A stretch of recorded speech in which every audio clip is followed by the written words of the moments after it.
Soulless minds were spinning at full gear, but for entirely different reasons. What if magical beasts are the primordial true mages? What if human mages learn true magic by watching the magical beast hunting, like Chinese martial artists derive their moves from Earth's animals? Soulless pondered in amazement. What the F***ck can I do? I just revealed my trump card for nothing and my fusion magic is useless, since if that thing closes in, it needs only one hit to rip me in half. Not to mention that air, earth and spirit magic would probably be useless against it. I am only left with light, dark, fire and water magic. Lith trembled in fear, but his body was ready to move, his mind never giving up on life. The BYK charged through its own shield, intending to make things up close and personal. Lith reacted promptly, using air fusion to gain speed and keep their distance in check. You may truly be immovable as a mountain, but you sure can't keep up with someone fast as lightning. Yet the two enemies' speed was the same. The BYK was indeed heavier, but the difference in physical prowess was enormous. Not to mention, they were both slowed down by trees, rocks and undergrowth.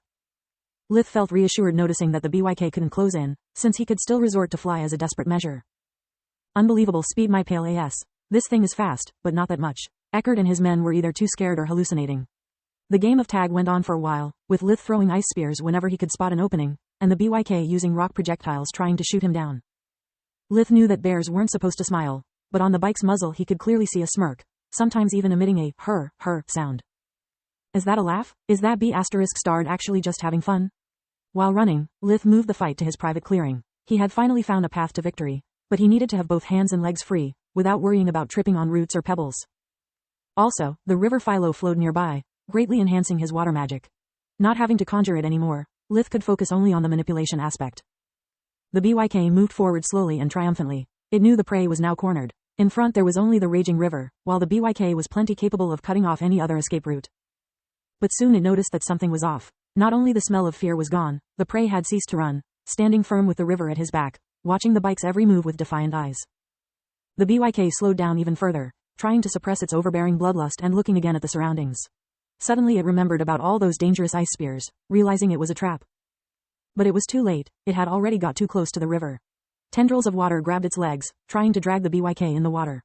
The BYK reacted promptly, making tendrils of earth envelop his legs and body, stopping the water in its tracks. It knew it could not play only on the defensive, so it fired a barrage of stones against the prey.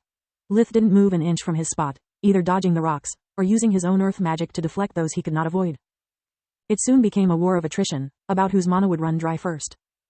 After a few of such exchanges, Lith infused himself with fire and earth magic, performing a roundhouse kick to send a huge stone back to the sender. The BYK didn't miss that anomaly. The prey had never done such a thing, it was clearly a deception. As soon the stone come near enough, the BYK deflected it with a flick of a claw, using earth magic to avoid touching it. That way it noticed that right behind the rock there was a dense black mass, Lith's plague arrow. The BYK followed its instinct, and tried to dodge that slow bullet, but its own tendrils of earth were keeping it stuck in place. Before the BYK could summon any sort of magical protection, the plague arrow had hit his mark straight in its huge chest. Pain started blinding the BYK, that became unable to notice Lith closing in while shooting 6 more plague arrows. The first to the chest, again. The easiest target to enhance the crippling pain. Then he followed, striking the 4 limbs once, to prevent the BYK from fighting back. The 6th and last one to the head, almost at point blank, for the kill.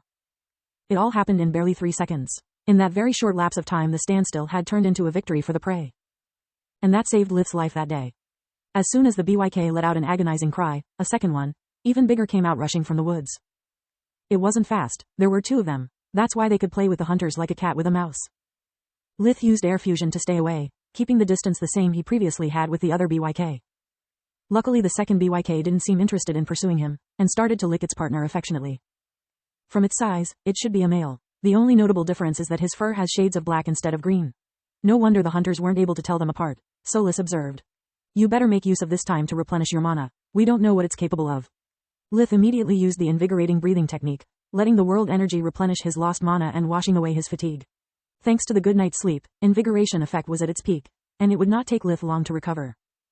After all, his body was in perfect condition, only his stamina and mana had been consumed during the fight. Filthy human, how dare you kill my spouse? The BYK spoke. Lith had no time to be surprised, so he kept his breathing rhythm steady, aiming to stall as long as he could.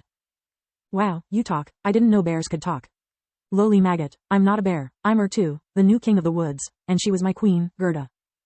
Sorry, your majesty, but if you wanted to live happily ever after, you should have respected my turf.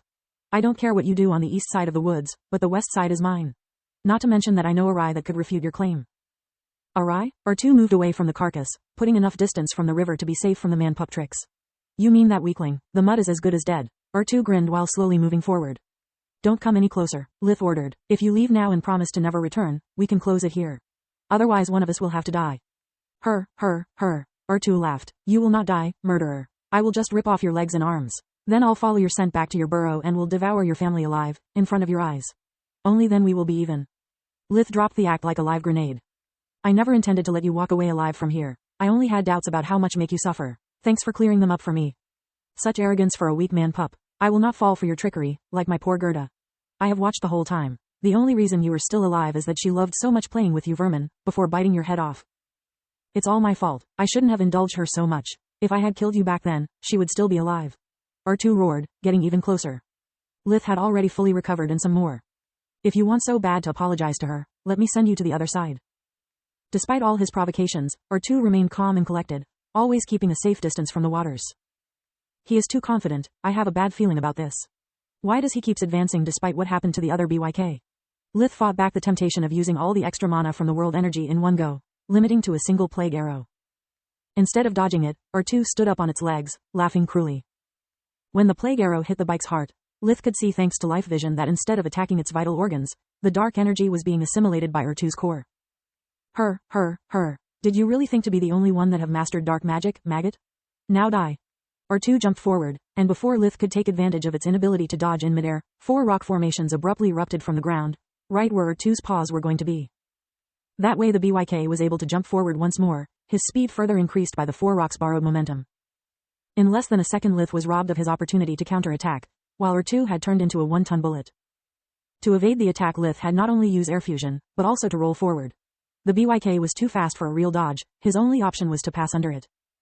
After that point, things got worse. When R2 landed, instead of creating a crater, the ground stretched under its legs like a trampoline, allowing it to resume the chase without a second of delay.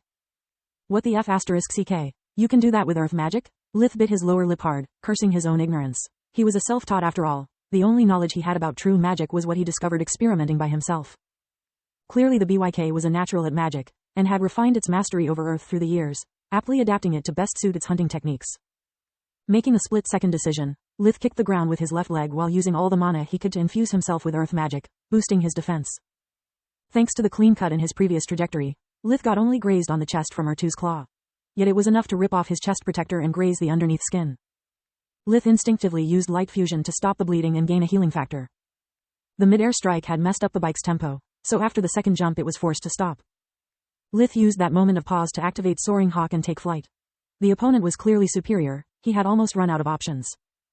No escape, R2 roared, shooting a rain of rock debris against him. Lith mimicked Gerda, using air instead of earth to generate a fast-spinning barrier that deflected the sudden attacks. Yet his flight was interrupted, and he started to fall down. R2 grinned, getting up on its back legs, ready to catch him. He could already feel in its mouth the crunchy taste of the prey's limbs. Lith was almost out of options. Almost. From that angle, R2 could not notice that Lith's right hand was now holding something, removing the stopper with a snap of the thumb. At the last second, Lith stopped in midair with float, while the substance in the flask kept falling and hit R2 right on the head. Suddenly the BYK was blind, his eyes burning like fire. A strong smell inundated his nose, making him sneeze and rendering it unable to sense Lith's presence anymore. When I bought this horrible perfume, my idea was to use it to make a BYK lose my traces in case the worst happened. I never expected being forced to resort to such a gamble. Luckily R2 does not know about Solace, nor her pocket dimension. The flask materializing out of thin air was something unconceivable for the magical beast, taking it by surprise. R2 was still roaring in pain, the paws rubbing his eyes, when he got stabbed from all sides. Thanks to the river, Lith's ice spear spell needed just a split second to strike. Lith waved his hands non-stop, sending a barrage of spears until R2's corpse was so riddled with holes that he could see through it. And even after that, he sent another one piercing its head, right between the eyes. I always hated how in horror movies no one ever makes sure that the frigging monster is really dead, only to get backstabbed during the credits. You took a huge risk there, pretending to have lost control of the flight spell and going into free fall. Solace had objected to that last-minute contingency plan from the second Lith devised it, deeming it too reckless. What if the BYK impaled you with a rock spear?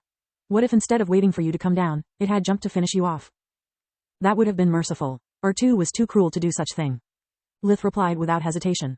It wanted me to feel despair and helplessness, to be conscious while it ripped me apart. In some ways we were quite similar, both hell-bent on revenge and inflicting pain to our enemies. The only difference between us is that I would never allow my bloodlust to drive me crazy. Gerda and too were a threat to my family. That's the only reason I came here. I prefer giving my enemies a painless death, even making two's pelt worthless, rather than taking the smallest risk that they could harm one hair of my beloved ones. Lith had just collected the 2 magical beasts' carcasses inside the pocket dimension, when his body started trembling in pain. A familiar hot sensation rising from his mana core.